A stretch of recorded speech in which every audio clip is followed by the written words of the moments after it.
नमस्कार, मैं हूं नवदीप शर्मा और आप देख रहे हैं न्यूज़ बीन।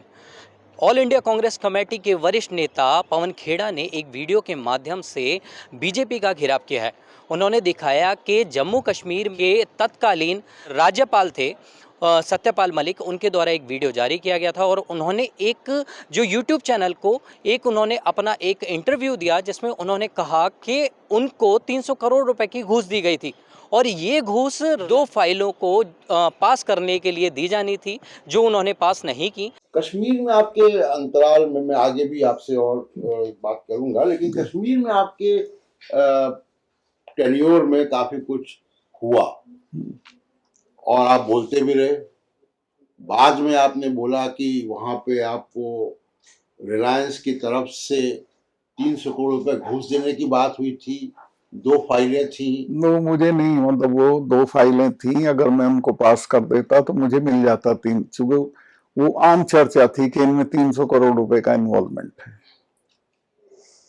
तो वो क्या कौन से मामले थे? एक तो हाइडल पावर का था और एक एम्प्लॉइज के इंश्योरेंस का था। जी हाँ, जी। तो मैंने दोनों को इंश्योरेंस खत्म कर दिया। मैंने ऐसा कर दिया जैसे CGHS में फ्री, उसमें सरकारी कर्मचारी से 8,500 रुपए साल लिया जाता और रिटायर्ड से 20,000 रुपए लिया जाता। आपने कहा था कि RSS का कोई व्यक्ति आपसे मिला था। अब वो मेरा बार बार बोलना ठीक नहीं है, पर उसमें राम माधव जी इंटरेस्टेड थे और उसका सबूत यह है कि वेरी नेक्स्ट डे 7 बजे वो मेरे पास आए राजभवन और उन्होंने कहा भाई कैंसिल कर दिया तुमने? मैं कहा हाँ।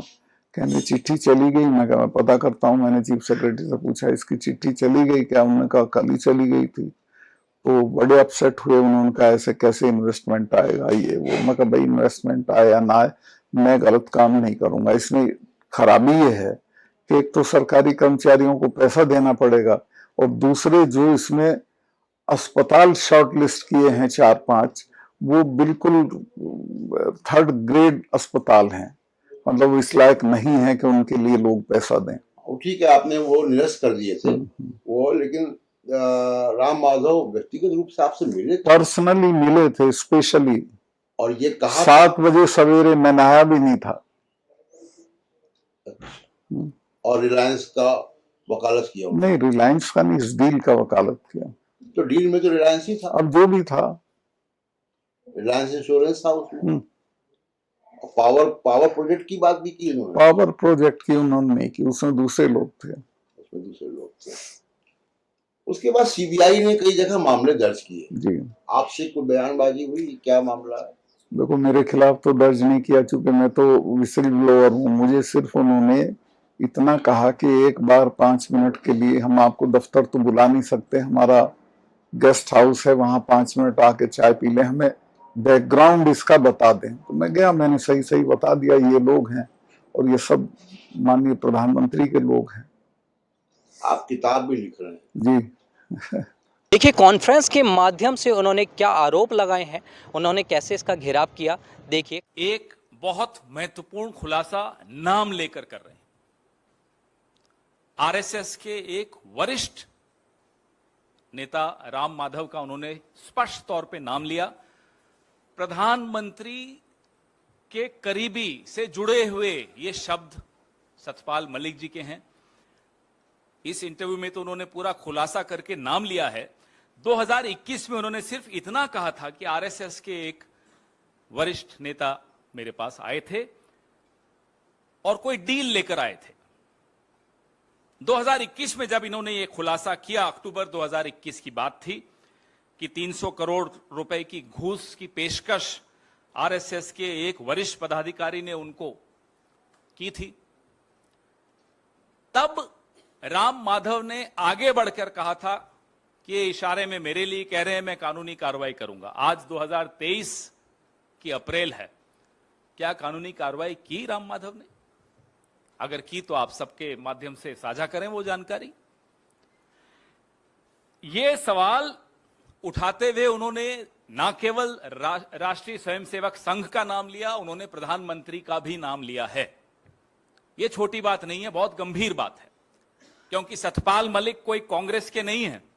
2 दशक से भारतीय जनता पार्टी के वरिष्ठ नेताओं की श्रेणी में उनका नाम आता है और आपके इतने चहेते हैं या थे कि आपने उनको जम्मू कश्मीर जैसे संवेदनशील राज्य का राज्यपाल बनाया आज से कुछ साल पहले, और वो भी ऐसे दौर में बनाया जब आप 370 हटा रहे थे, आपको अपना एक विश्वास पात्र व्यक्ति वहां चाहिए था और आपने उनको वहां लगाया। अगर आपका अपना चहेता व्यक्ति संवैधानिक पद पर जो आसीन रहा हो वो किसी का नाम ले रहा हो तो दो ऑप्शंस हैं आपके पास, या राम माधव और प्रधानमंत्री खुद इन पर मानहानि का दावा करें सतपाल मलिक जी पर, और या फिर राम माधव पर कार्रवाई करें। कोई तीसरा इसमें ऑप्शन बचता नहीं है, दोनों में से एक सच बोल रहा है, पता लग जाएगा कौन सच बोल रहा है। अब सतपाल मलिक जी को राज्यपाल आपने बनाया, पिछले 2 दशक से आपकी पार्टी के वरिष्ठ नेता हैं, संवेदनशील राज्य का आपने उनको राज्यपाल बनाया। आज सतपाल मलिक जी कहां हैं? आज सतपाल मलिक जी अपने निजी घर में दिल्ली में एक पीएसओ लेकर बैठे हैं। जम्मू कश्मीर का पूर्व राज्यपाल एक पीएसओ लेकर दिल्ली के निजी घर में रहता हो, नहीं तो आजकल तो कुछ गुलाम भी हैं जो आपकी पार्टी के भी नहीं हैं, परोक्ष रूप से तो नहीं है, उनको Z+ सिक्योरिटी दे रखी है, उनको साउथ एवेन्यू में बढ़िया सा बंगला दे रखा है। सतपाल मलिक जी से क्या खफा हो गए, क्यों खफा हो गए? वो हैं जरा खफा, ये तो सबको दिख रहा है। नहीं तो एक पीएसओ, और वो 2 बार चिट्ठी लिख चुके हैं गृह मंत्री को कि मुझे Z+ सिक्योरिटी दी जाए, कोई जवाब नहीं, कोई सुरक्षा नहीं। तो एक तरफ गुलाम नबी आजाद और दूसरी तरफ सतपाल मलिक जी। तुलना कीजिए, एक भाजपा का वरिष्ठ नेता, आपका चहेता, आपकी चॉइस थी, आपने उनको जम्मू कश्मीर का राज्यपाल बनाया, आज उनको आप सुरक्षा तक नहीं देते। नहीं तो जम्मू कश्मीर में तो कोई डॉक्टर किरण पटेल नाम के एक ठग को भी Z+ दे दी थी आपने। तो सतपाल मलिक जी ने ऐसा क्या कर दिया कि उनको आज सजा दी जा रही है? किस बात की सजा दी जा रही है? हम ये सवाल पूछना चाहते हैं। क्या सतपाल मलिक जी को ये फाइलें नहीं क्लियर करने की सजा दी जा रही है? कौन सी फाइलें हैं? इंश्योरेंस की एक स्कीम की फाइल है जिसके बारे में वो इस इंटरव्यू में बता रहे हैं, जिसमें 300 करोड़ की घूस की पेशकश आरएसएस के पदाधिकारी द्वारा इन्हें की गई थी। अब इन्होंने आरएसएस के पदाधिकारी का नाम भी खोल दिया। हो गए 48 घंटे से ऊपर। पिछली बार जब बोले थे तो अक्टूबर 2021 में बोले थे, आज तक कोई केस नहीं हुआ। तो कौन इस बात को दबा रहा है? कौन इस बात से डरा हुआ है? कौन इस बात की सजा सतपाल मलिक जी को दे रहा है?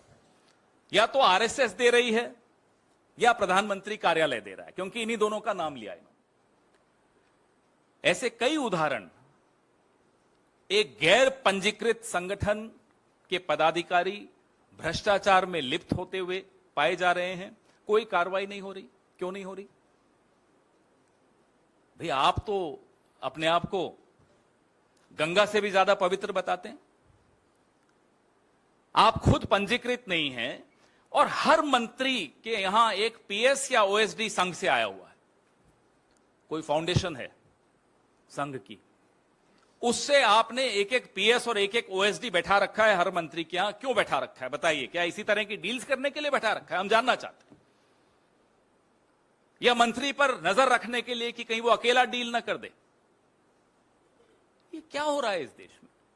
आपने चुना, जिन्होंने भी 36-37% लोगों ने भारतीय जनता पार्टी को चुना इस देश के, कि बाय 1 गेट 1 फ्री की कोई स्कीम चल रही थी कि साथ में आरएसएस भी आएगी और वो डील्स करेंगे यहां 300 करोड़ 200 करोड़। क्या है ये?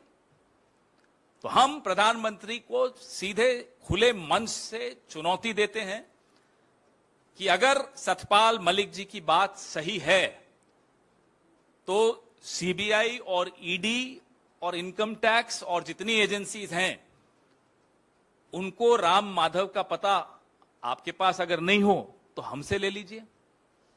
भेजिए उनके दरवाजे पर दस्तक देने। और प्रधानमंत्री से जुड़े हुए और कौन से लोग हैं जिनके बारे में सतपाल मलिक जी इस इंटरव्यू में कह रहे हैं, उन सबके खिलाफ कार्रवाई होनी चाहिए। तो जैसा कि आपने देखा, पवन खेड़ा ने साफ तौर पर बीजेपी का घेराव किया है। उन्होंने कहा कि बीजेपी को ये कार्यवाही तभी कर लेनी चाहिए थी, अभी तक वो क्यों लंबित करी गई है और उस पर कोई निर्णय क्यों नहीं लिया गया है। न्यूज़ बीन के लिए नवदीप शर्मा की रिपोर्ट, दिल्ली।